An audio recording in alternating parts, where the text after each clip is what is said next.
दोस्तों नमस्कार। दोस्तों आज हम रीजनिंग में पढ़ने वाले हैं दिशा ज्ञान, डायरेक्शन सेंस। दोस्तों दिशा एक मानक परिकल्पना है जिसे हम सूर्य एवं ध्रुव तारा दोनों के आधार पर ज्ञात कर सकते हैं। इस परिकल्पना अनुसार सूर्य जिस ओर उदित होता है उस ओर को हम पूर्व दिशा कहते हैं तथा जिस ओर सूर्य अस्त होता है दोस्तों उस ओर को हम पश्चिम दिशा कहते हैं। इसके अंतर्गत पूछे गए प्रश्नों में किसी व्यक्ति या वस्तुओं की गति का वर्णन दिया होता है। इस आधार पर उस व्यक्ति या वस्तु का प्रारंभिक स्थान तथा अंतिम स्थान के बीच की दूरी और दिशा पर प्रश्न पूछे जाते हैं। अतः इस तरह के प्रश्नों को हल करने के लिए दिशा की अवधारणा का ज्ञान होना आवश्यक होता है। चलिए दोस्तों दिशा को समझते हैं। दोस्तों यहाँ पर आप दिशा को देख रहे होंगे। इस आकृति में प्रदर्शित किया गया है चारों दिशाओं के साथ साथ चार उनके बीच की दिशाओं को और कुल मिलाकर 8 दिशाओं को प्रदर्शित किया गया है। दोस्तों उत्तर, दक्षिण, पूर्व, पश्चिम। उत्तर और पूर्व के बीच में दोस्तों उत्तर पूर्व होता है। पूर्व और दक्षिण के बीच में दोस्तों दक्षिण पूर्व होता है। पश्चिम और दक्षिण के बीच में दोस्तों दक्षिण पश्चिम और उत्तर और पश्चिम के बीच में दोस्तों उत्तर पश्चिम होता है। इनके बीच हम कोण को भी देखते हैं दोस्तों। उत्तर पूर्व और पूर्व के बीच में 45 अंश का कोण बनता है दोस्तों। पूर्व और उत्तर के बीच में 90 अंश का कोण बनता है। उत्तर और उत्तर पश्चिम के बीच में दोस्तों 135 अंश का कोण बनता है। उत्तर और पश्चिम के बीच में पूर्व से लेकर के पश्चिम तक 180 अंश का कोण बनता है। इस तरह 4 चतुर्थांश हम समझ सकते हैं। पहला चतुर्थांश, दूसरा, तीसरा और चौथा। इन चारों चतुर्थांशों को 45-45 अंश में बांट करके कुल 8 खंडों में बांटा गया है।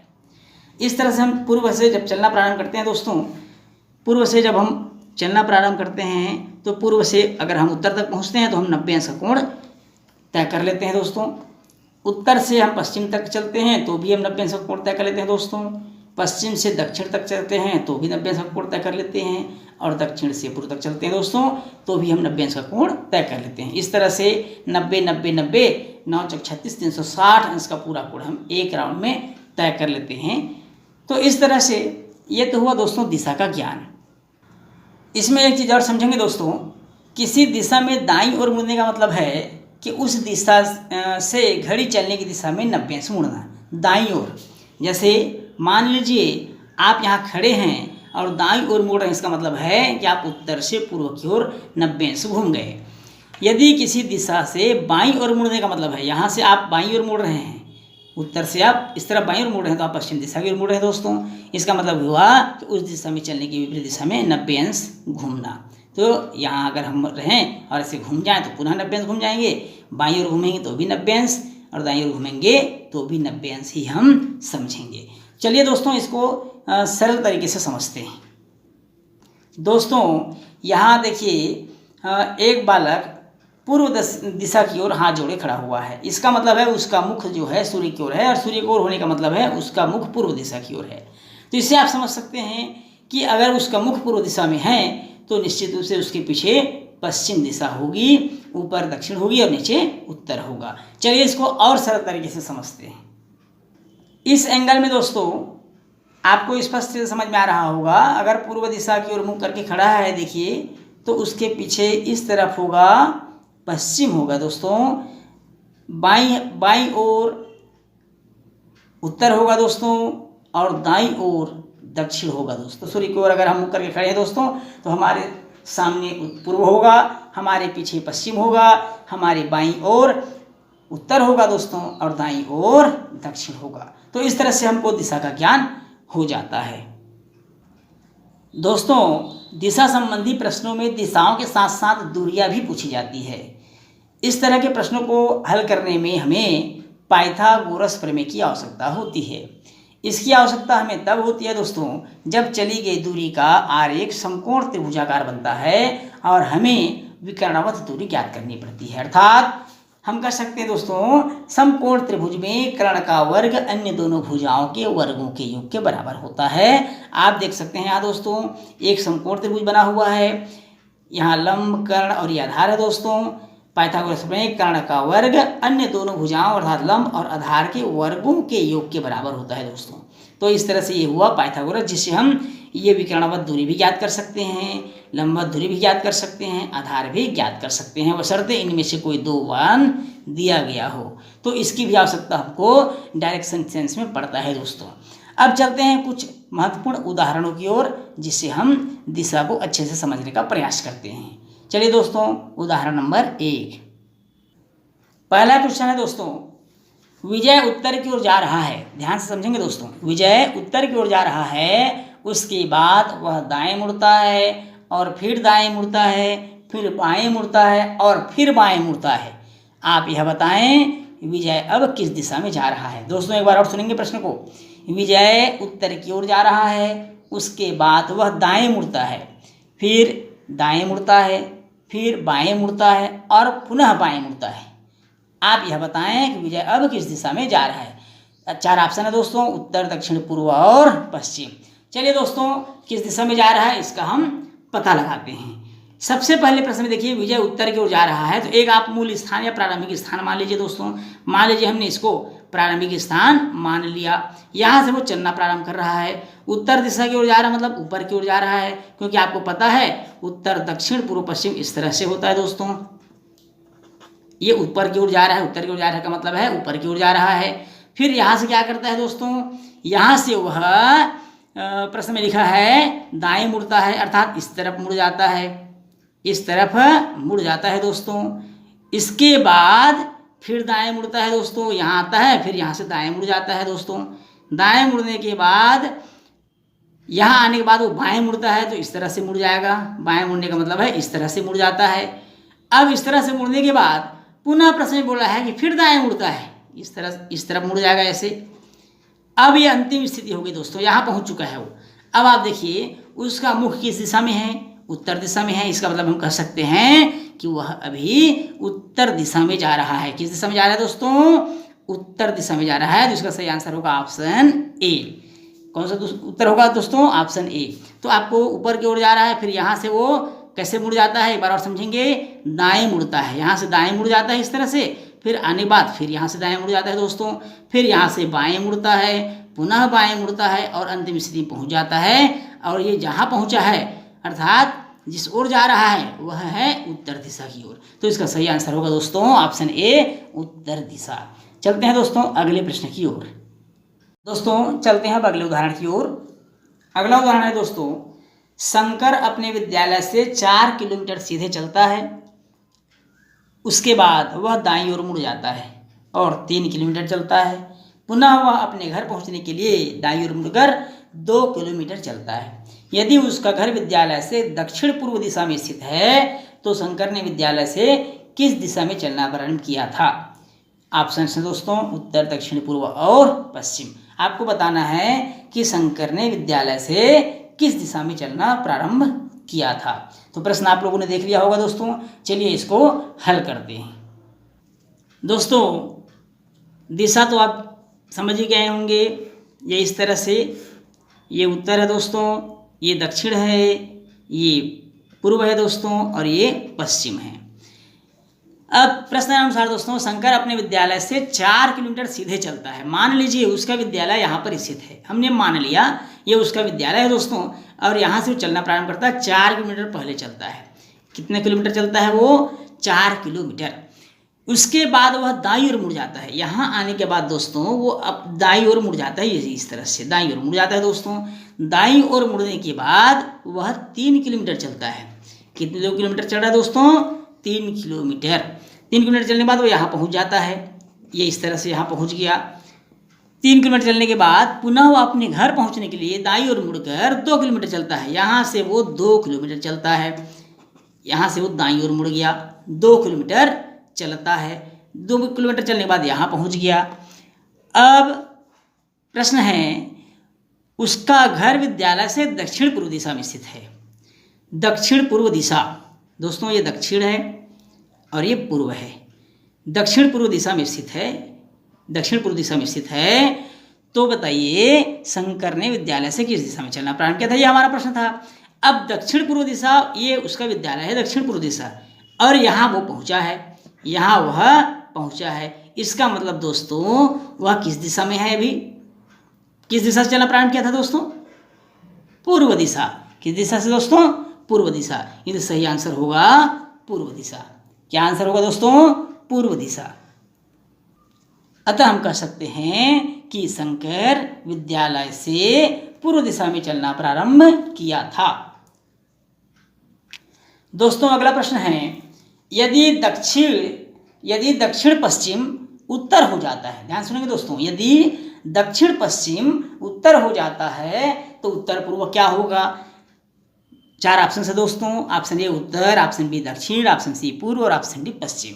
चलिए सबसे पहले हम दिशा को समझ लेते हैं। ये हमारे 4 दिशा उत्तर, दक्षिण, पूर्व और पश्चिम, इनके बीच की दिशाओं के बारे में भी आपको बताया गया था। ये उत्तर पूर्व हुआ दोस्तों, ये हुआ दक्षिण पूर्व, ये हुआ दक्षिण पश्चिम और ये हुआ उत्तर पश्चिम। ये आपको बताया गया था दोस्तों। अब प्रश्न में बोल रहा है कि दक्षिण पश्चिम उत्तर हो जाता है। दक्षिण पश्चिम यहाँ है, इसको हमने क्या मान लिया दोस्तों? उत्तर मान लिया। प्रश्न में बोल रहा है उत्तर हो जाता है तो उत्तर पूर्व क्या होगा? ये उत्तर पूर्व है दोस्तों। तो ये अगर नॉर्थ है तो ये होगा साउथ, अर्थात दक्षिण होगा। क्या होगा दोस्तों? दक्षिण। तो सही आंसर क्या होगा? हमारा ऑप्शन बी दक्षिण। चलते हैं दोस्तों अगले प्रश्न की ओर। अगला प्रश्न है, सूर्योदय के समय अजय और दयाल एक दूसरे के आमने सामने खड़े बातचीत कर रहे हैं। बातचीत के समय दयाल की परछाई अजय के दाएं हाथ की ओर बनती है, तो बताएं कि दयाल किस दिशा की ओर मुंह किए हुए है? ऑप्शन है दोस्तों उत्तर, दक्षिण, पूर्व और पश्चिम। तो प्रश्न आप लोगों ने सुन लिया होगा, एक बार और पढ़ता हूँ। सूर्योदय के समय अजय और दयाल एक दूसरे के आमने सामने खड़े होकर बातचीत कर रहे हैं। बातचीत के समय दयाल की परछाई अजय के दाएं हाथ की ओर बनती है, तो बताइए कि दयाल किस दिशा की ओर मुंह किए हुए हैं? चलिए दोस्तों देखते हैं इसका आंसर क्या होना चाहिए। सबसे पहले दोस्तों हम दिशा को समझ लेते हैं। ये इस तरह से आप सब जान रहे हैं, इसको बार बार मैं बता रहा हूँ, आप लोग समझ भी गए होंगे। ये उत्तर है, ये दक्षिण है, ये पूर्व है दोस्तों और ये पश्चिम है। इस तरह से हम समझ लेते हैं दिशा को पहले। इसके बाद हम चलते हैं प्रश्न के अनुसार। ये मान लीजिए दयाल है, क्या है दोस्तों? दयाल है। और ये मान लीजिए अजय है। मान लीजिए ये दयाल है दोस्तों, हमने इसको अभी माना है, और ये है अजय, इसको हमने अजय मान लिया। आमने सामने खड़ा होकर बातचीत कर रहे हैं। बातचीत कर रहे हैं तब प्रश्न बोलता है कि इसकी परछाई अजय के दाएं हाथ की ओर बनती है। अगर अजय इस तरफ मुंह करके खड़ा है दोस्तों तो इसका दायां हाथ होगा इधर, और जब इधर परछाई बनेगी इसकी दयाल की तो सूर्य होगा इधर दोस्तों। सूर्य इधर है तब तो इधर परछाई बनेगी दयाल की, और परछाई अजय के दाईं ओर बन रही है, बोल रहा है। अब प्रश्न बोलता है कि बताएं दयाल किस दिशा में मुंह किया हुआ है। अगर ये यहाँ पूर्व है दोस्तों, यहाँ पूर्व है तो ये पश्चिम होगा दोस्तों। क्या होगा? ये पश्चिम होगा। और जब ये पश्चिम होगा दोस्तों तो ये ऊपर उत्तर होगा और नीचे दक्षिण होगा। तो उसका मुख किस दिशा की ओर है? आप समझ गए होंगे, उसका मुख है दोस्तों उत्तर दिशा की ओर। किस ओर मुंह करके खड़ा है दोस्तों? उत्तर दिशा की ओर। चलते हैं दोस्तों अगले प्रश्न की ओर। दोस्तों अगला प्रश्न है, विनोद उत्तर दिशा में 10 मीटर चला। कितना मीटर चला दोस्तों? 10 मीटर चला। पुनः बाएं मुड़कर 30 मीटर चला और अंत में बाएं मुड़कर 50 मीटर चला। तो बताइए विनोद ने कितनी दूरी तय की? बहुत सिंपल प्रश्न है दोस्तों। 4 ऑप्शन हैं। Option A 10 metre, option B 20 metre, option C 90 metre और ऑप्शन डी है 60 मीटर। चलिए दोस्तों ज्ञात करते हैं कितनी दूरी उन्होंने तय की। सबसे पहले हम एक प्रारंभिक स्थान बना लेते हैं दोस्तों। ये उसका प्रारंभिक स्थान है, यहाँ से वो चलना प्रारंभ करता है। सबसे पहले चलता है 10 मीटर, उत्तर दिशा में बोल रहा है इसलिए ऊपर की ओर चले जाएंगे। आपको मालूम है ऊपर उत्तर मानते हैं हम कापी में, नीचे दक्षिण, दाईं ओर पूर्व और बाईं ओर पश्चिम मानते हैं। 10 मीटर चल गया दोस्तों। यहाँ से क्या करता है, वो बाएं मुड़ जाता है। बाएं मतलब इधर मुड़ जाएगा, और बाएं मुड़ने के बाद वो 30 मीटर चलता है। कितना मीटर चलता है दोस्तों? 30 मीटर चलता है। 30 मीटर चलने के बाद अंत में फिर बाएं मुड़ जाता है। यहाँ से वो पुनः बाएं मुड़ जाता है और बाएं मुड़कर 50 मीटर चलता है। कितना मीटर चलता है दोस्तों? 50 मीटर चलता है। ये इस तरह से 50 मीटर चला और यहाँ पहुँच गया। ये उसका अंतिम स्थान है दोस्तों, यहाँ ये अंतिम स्थान है। इस तरह से 50 मीटर चलकर यहाँ तक पहुँच जाता है। अब देखिए दोस्तों प्रश्न बोलता है कि कुल कितनी दूरी तय की। कुल कितनी दूरी तय की का मतलब है सभी तय दूरियों को जोड़ देंगे। पहले 10 मीटर चला था दोस्तों, बाद में 30 मीटर चला और फिर 50 मीटर चला। सबको जोड़िए दोस्तों, 50, 30, 80 और 10, 90। तो option C is the right answer दोस्तों। इस तरह से हम कह सकते हैं कि विनोद ने 90 मीटर की दूरी तय की। चलते हैं दोस्तों अगले प्रश्न की ओर। प्रश्न है दोस्तों, कृष्णा उत्तर दिशा में 10 मीटर चला, बाएं मुड़कर 30 मीटर चला और अंत में बाएं मुड़कर 50 मीटर चला। तो बताइए कृष्णा अब प्रारंभिक स्थान से कितनी दूरी पर है। अब हम सबसे पहले चलते हैं दोस्तों प्रारंभिक स्थान से कितनी दूरी पर है मालूम करने के लिए, और मालूम करने के सबसे पहले हम आरेख खींच लेते हैं। यह प्रारंभिक स्थान मान लेते हैं, यहाँ से चलना प्रारंभ करता है।